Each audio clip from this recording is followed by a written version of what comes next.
Good Monday evening. Week 2 is done and over with. We're going to do a quick recap. We got some questions to be answered. I have some answers, but it's still up in the air right now. Has Southern found his quarterback? Woo! Does Alabama State have a quarterback? Is Jackson State offense just that good? It's Boombox Classic week. Southern versus Jackson State, 6 p.m. Saturday, a night game at the Vet. The Boombox Classic at the Vet on a Saturday night. It's going down. We ain't playing the radio this week. I hope everybody is having a great, successful Monday. It's Red Beans and Rice Monday. Hey, if you ain't got no meat, the beans is your meat. Get that old ham bone out there. Put that ham shank up in there. Yeah. What y'all know about that? That's Back to the Hotel. In too deep. One-hit wonders. All right, let's get on to it. My name is Orange G, and this is the Orange G Swac Sports Network. You already know what I'm about to tell you. Last day to register to vote is October the 7th. Make sure you become a registered voter. Check your voter registration. Check your polling locations. Do all that good stuff. Have a plan. Make a plan. Create a plan. Do something. But get up there and vote. If you have an option to vote early, please vote early. If you're doing absentee ballot for you college students, make sure you have that absentee ballot. You just sent off for it. Let's get this done. This shirt today is brought to you by, this is Miss Shirley Chisholm, the first black woman to run for president in the United States. Miss Shirley Chisholm. She didn't play the radio. Well, she was unbought and unbothered. Salute and much respect to her. Now, the little black known Swac fact. Check this out. I got one for you.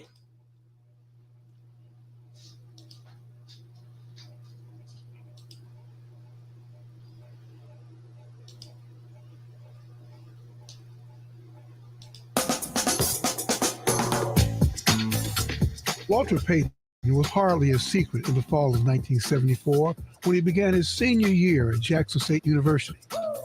Payton began the 1974 season as a Heisman Trophy candidate. The award would eventually go to Ohio State's Archie Griffin, but many NFL scouts predicted that it was Payton who would achieve greatness. While some sports writers dismissed black college football, pro scouts knew that schools like Jackson State offered a rich buffet of talent. Payton's 1974 Jackson State team was Exhibit A. 12 members of that team eventually played in the NFL, more than Mississippi State and Ole Miss. More impressively, 3 members of that team are enshrined in the Pro Football Hall of Fame. Payton was inducted in 1993, Jackie Slater in 2001, and Robert Brazile in 2018. When he was inducted into the College Football Hall of Fame, Payton said that the lessons he learned at Jackson State were the foundation of his success. What I gained at Jackson State in terms of knowledge, in terms of being able to socialize, and the education that I got, I wouldn't trade it for all the Heisman trophies in the world. Thanks for watching ESPN on YouTube. Now, right there, that right there was, I apologize for that. That right there was the great Walter Payton. But, of course, it was the 3 other Heisman, 3 other Hall of Famers, not Heisman, Hall of Famers. And what you don't know, they were not coached by W.C. Gordon. They was coached by this great coach here.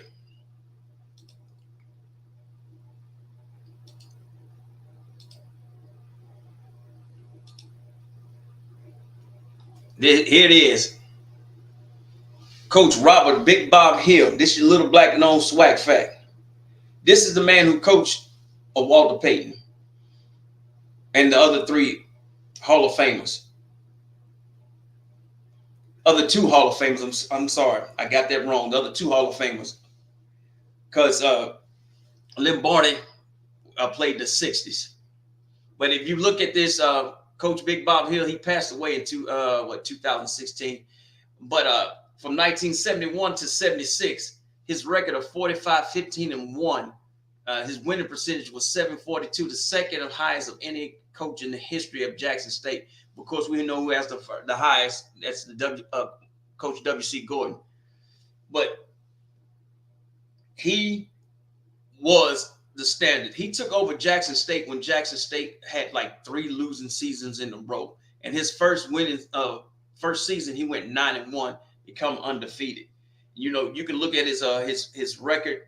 It's just outstanding.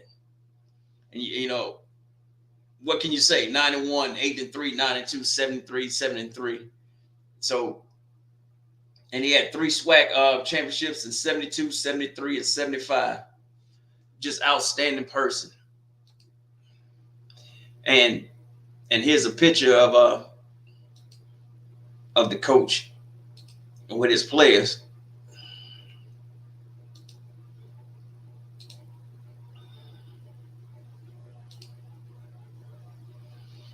Let's coach here there. That's your little black known Swac fact. One of the greats to do it. It takes a lot to take over a losing program and turn it around in one season. I think that's what we're looking for now. We're looking for this type of coach. But you got to have those type of players. When you have Dr. Doom, Jackie Slater, and Walter Payton, which everybody knew who Walter Payton was coming out of high school, but the other two, you really didn't know.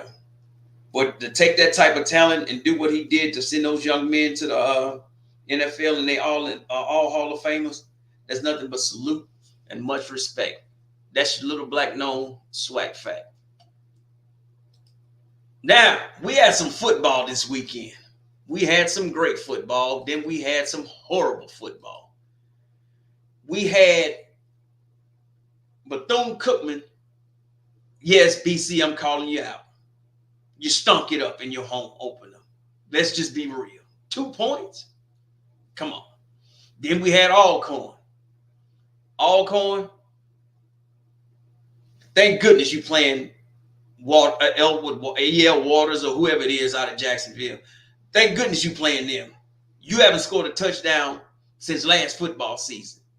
So you got to get with the program, sir. Hey, all I'm saying, if you don't win by 70 points this weekend, y'all in trouble. We had Southern, we had Grambling. Grambling, the score's not really showing how the game went. Your quarterback threw three touchdowns in the first half. Southern, you were sucking in the first half. We're going to get to all that. But my main thing is the quarterback play at Alabama State. Does Alabama State have a quarterback? That is a very interesting question to ask. Jackson State's defense and offense. Are you really real? The Boombox Classic is coming, like I said earlier. Now it's showtime. This is your first Swac game of the season. It's a home game against Southern, the Boombox Classic. I remember this game when it was in the Superdome. And I remember the 8-game winning streak that Southern had over Jackson State. Kind of wild. But let's get to a quick recap of all the scores so you can see.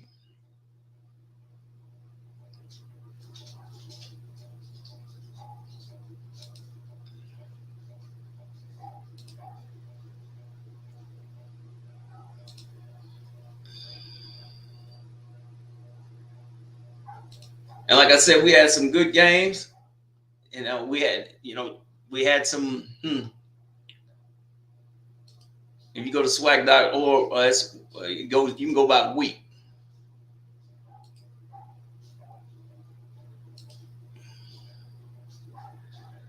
All right. Bethune-Cookman. Hey, pretty soon you're gonna be down there in the SIAC. I did not expect anything from FAMU, but I wanted you to score. You got 3 field goals. Congratulations. The shocking was Alabama State without the starting 2 quarterbacks. They just put anybody in there. No, I'm just joking. No, that young man did actually a decent job. But Alabama State had over 160 yards in the first half rushing the football. Now you can say it was against a Division II school if you want to, but still 168 yards is 168 yards. Valley, close again. You actually scoring 2 touchdowns, hey. Now, 20-37, you say, there's 17 points. This score, Grambling did not score in the second half. So I think they kind of let off the gas a little bit, but that was actually a real good clinic by Mr. Miles Crowley. I'm impressed. Perry View went out of conference and won the game, 37-31. Alcorn, yeah, whatever, bro. Y'all got to get with the program. You have now UAPB did what was did to this school what was done to them last week. That's crazy. That's crazy work by UAPB. But hey, if somebody do it to you, you do it to them. I expected more from Texas Southern, but Rice mollywopped them. Jackson State, they let them score in the last bits. That's why, like I said, hey, it's this offense for real. 58-7. Southern, real slow start. They was down 7-6. It was field goals that kept them in the game. Quarterback change, and then the rest is history. Kentucky State, I told Alabama A&M to watch out for you. Alabama A&M said, you want to stop us from dancing, stop us from scoring. They put up 49 on you. So the SIAC, they started off decent, but the SWAC let them know who was the big baby.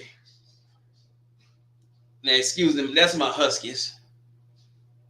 But that was the scores from Saturday. Now, let's get into a little bit of the breakdown of the games. Grambling versus Tuskegee.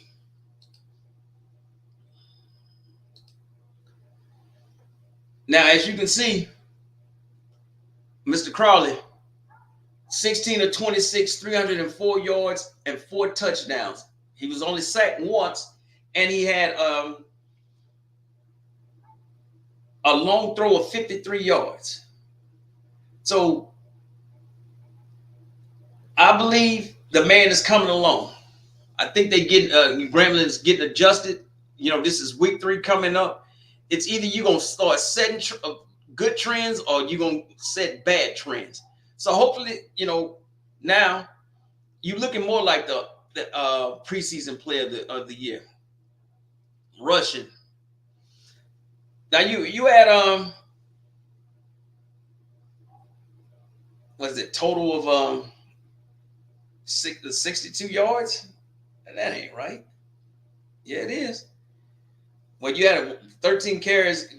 Bradford, bad trade. That's the transfer. 13 attempts for 52 yards. You have to pick that up, young brother. He had a loss of 19 yards. My goodness. Yeah. That's something there, man. None of them scored a rushing TD. It was all through the air. The receivers. Mr. Robinson, four receptions, 151 yards, and a touchdown. Was it Mr. Howard? 3 receptions, 48 yards, 1 touchdown. Was it Mr. Simmons? 1 catch, 28 yards. Mr. Phillips, 2 receptions, 4 yards, and a touchdown. And then you had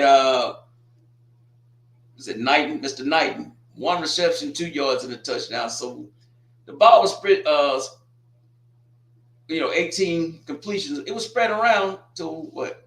1, 2, 3, 4, 5, 6, 7, 8, 9 different receivers caught a ball. So that's pretty good, man. I expected to see that.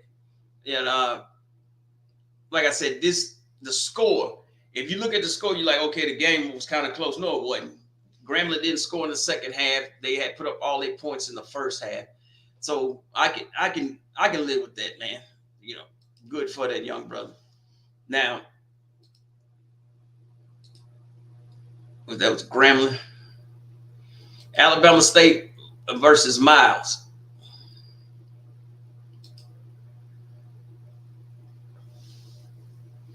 Now, Alabama State, like I said, they run game was so strong. Daquan Kinsey, 13 carries, 137 yards. He averaged 10 yards, a touchdown. His longest run was 65 yards.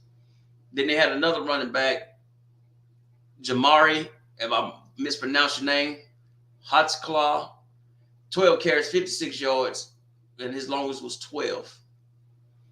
Then the passing.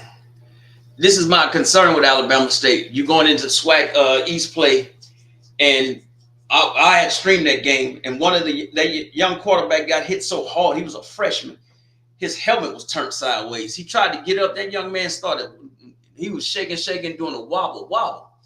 But he was 5'11", 88 yards. He did throw for 2 touchdowns, though. So we can see. Maybe he'll get he got his feet wet. But, Alabama has a hard schedule coming up. Having to play FAMU, Jackson State. So good luck to y'all, man. But I was happy to see that for Alabama State with the ground game. I love to see a good ground game because I'm telling you, if you can run that football, that's going to keep them folks closer. Then your wide receivers can go by and burn them. Run right past them. But all this, this SWAC, AFL passing stuff that's going on, man, please. My other game that I was worried about, Savannah State versus Southern. Now, they D2. They had to say D2. Man, come on, man. You had to be like that. We know they SIAC.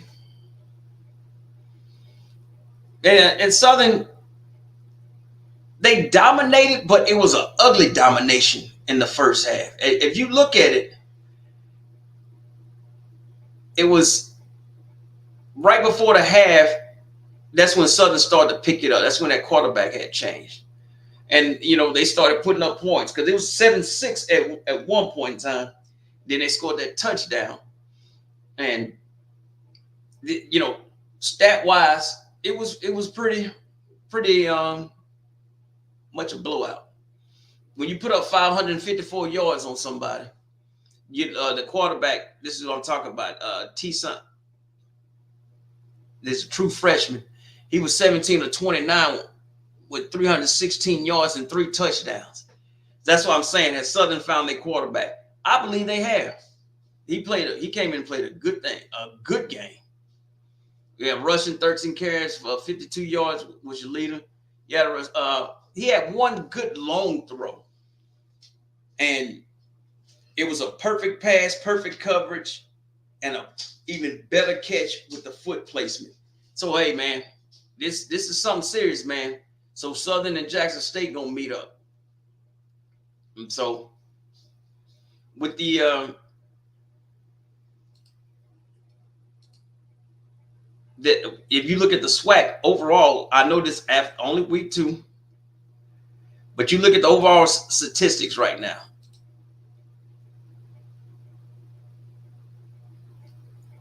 And you can see that this game, the Boombox Classic, this game is going to be a whole lot better than what we thinking. Now, this is only the offense and defense. And as you can see, Arkansas Pine Bluff has the best offense. They put up 77 points after putting up 0. So, but that's, I'd do the same thing if a school beat me 77. So they averaging 36 points a game. Jackson State is averaging 36 and a half. Jackson State is averaging 36. Southern's defense through 2 games is only giving up 31 points. That means they're averaging only giving up 15 points a game. So something got to shake. You got the number 2 offense going against the number 1 defense. for the Boombox Classic. You ain't gonna be able to beat that game. Saturday night, 6 p.m. Central, 7 Eastern. It's a night game at the Vet, the Classic, and it's gonna be bananas. I'm telling you, it's gonna be off the chain. I can only imagine. I should have went to this game, but I'm going to FAMU versus Jackson State. It's a lot going on in that game. Alabama A&M have crept up in the top offense. After week 2, a lot of these schools got their swag back and they bounced back. Pearview defense, that's shocking to me. They're at number 4. Jackson State defense ain't no slouch either. So you got Jackson State defense is number 3 and Southern offense is number 4. Jackson State is only giving up 18 points and Southern is scoring 24. So I think this is going to be a balanced game. It's going to definitely be my game of the week. You're going to hear me talk about this game more Wednesday. But I really, really want to see that freshman quarterback. Now you're going into hostile territory to a Boombox Classic. Jackson State is bringing 30 to the game, 30,000 that is. Southern, I'd say they might bring up about anywhere from 5,000 to 7,000. So that's just my prediction. You know, last year, the Battle of the Bands, if they said they turned the lights off on Jackson State, they were so mad. But hey, we'll see. You know, the Bands, you know, 0th quarter and 5th quarter is going to be great. Grambling is number 6 in offense. So they're starting to come along. Alabama State, of course, they beat up on, you know, Kentucky State. They helped them. Now, FAMU, that's their defense. That's starting to worry me. That look at that. How many points they giving up a game? What is that? 32 points. They averaging giving up 32 points. FAMU can score, but they also can get scored up on. That's going to, you know, when you playing at Jackson State, and if Alabama State will run that football, which, as you see, they can. Norfolk State ran the ball on them also. So this, you know, hey, FAMU, it's not a shoo-in that you're going to go undefeated. That's 7-0 stuff. And then FAMU offense, which had 6 touchdowns. This third game, they had nothing but field goals. So, and, you know, like I said, Pine Bluff, they beat up on them schools. Jackson State has 9 touchdowns. Pine Bluff has 10. Alabama A&M has 7. Southern has 6. Then you go on down the list. Of course, Alcorn and Bethune-Cookman. Damn, Valley ahead of y'all. And Valley number 9. Texas Southern, your offense, your quarterbacks play, man. But hey, we got some more things to work up on before we get into Swac play. Because if I'm not mistaken, it's a lot of out-of-conference games this week coming up. And where's the schedule at? Yeah, it's a lot of out-of-conference games. So everything gonna start to balance and stuff out. Yeah, September 14th. Yeah, the game's coming up. It's Pearview going to get beat up by Michigan State. Alcorn, you playing Edwin Waters. If you do not score at least 70 points, something wrong with you. Bethune-Cookman, going to get the brakes beat off them at Western Michigan. Georgetown, that's Kentucky versus Alabama A&M. So that Alabama A&M might can pull this one off. Valley at Murray State. Poor Valley. You're going to score some touchdowns, though. Pine Bluff at Tennessee State. That if Pine Bluff can get off and play well in the beginning, they might have a chance. Because Tennessee State, they might have let the gas off, but Valley still put up 21 points on them. So we'll see. Of course, the game everybody's going to be watching is Southern and Jackson State. Grambling State at Texas A&M Commerce. Grambling, you should be able to put up some points. Alabama State at Sanford. See, I wonder how much they got paid for that money game playing at Sanford, and how much did Grambling State get for playing at Texas A&M. Definitely, Perry View. If you going all the way from Texas to Michigan and you didn't get over 1 million, you crazy for going. So that is basically all I have for tonight, Wednesday. Hopefully, I have some better highlights because I want to break down Southern's offense. I seen a bunch of underneath crossing routes and how Jackson State can stop it with that 4-2-5. But I got to get the highlights rolling. So I know it's Monday night. Some of y'all watching Monday Night Football. But thank you for tuning in. I will holler at y'all again come Wednesday. That was just a quick recap. And if you're looking at this football helmet and you only see a Jackson State sticker, trust me, the other ones are coming in. You got that's Southern on the back, Jackson State there, and then you got the Swac sticker up front. All of once the rest of the stickers come in, you'll see all of them around here. Hey, don't blame me. I don't run the mail room, so don't think I got Alcorn Valley. I got all kind of stuff up in here, so don't think I'm some damn one school homie. But until Wednesday, I'll see y'all again.